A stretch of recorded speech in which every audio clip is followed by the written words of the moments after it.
सोलापूर तालुका police ठाण्याच्या पथकाने मौजे कौठाळी तालुका उत्तर सोलापूर येथील सोलर प्लांटवर झालेल्या मोठ्या चोरीच्या गुन्ह्याची उकल करत एकूण 10,78,130 रुपये किमतीचा मुद्देमाल हस्तगत केला आहे। या प्रकरणात 5 संशयित आरोपींना ताब्यात घेण्यात आले असून 2 विधी संघर्षग्रस्त बालकांचा सहभाग उघडकीस आला आहे। कौठाळी ते वैराग रस्त्यावर पुरुषोत्तम प्रोफाइल प्रायव्हेट लिमिटेड या कंपनीकडून सोलार प्लेट पासून वीज निर्मितीचे काम सुरू आहे।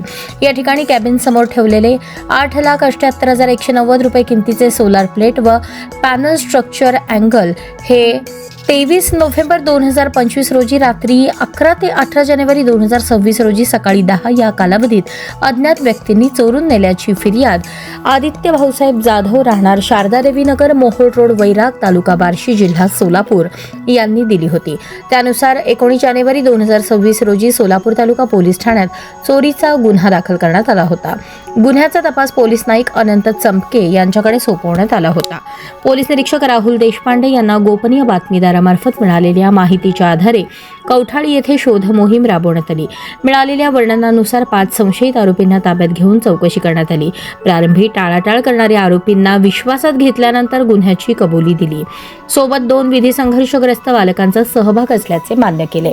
तपासादरम्यान आरोपींकडून चोरीसाठी वापरण्यात आलेले 2 लाख रुपये किमतीचे अशोक लेलँड डोस्ट मालवाहू वाहन तसेच 7,65,000 रुपये किमतीचे गौतम कंपनीचे 102 सोलर प्लेट आणि 1,13,190 रुपये किमतीचे 147 धातूचे सोलर पॅनल स्ट्रक्चर अँगल असा एकूण 10,78,130 रुपये किमतीचा मुद्देमाल जप्त करण्यात आला आहे।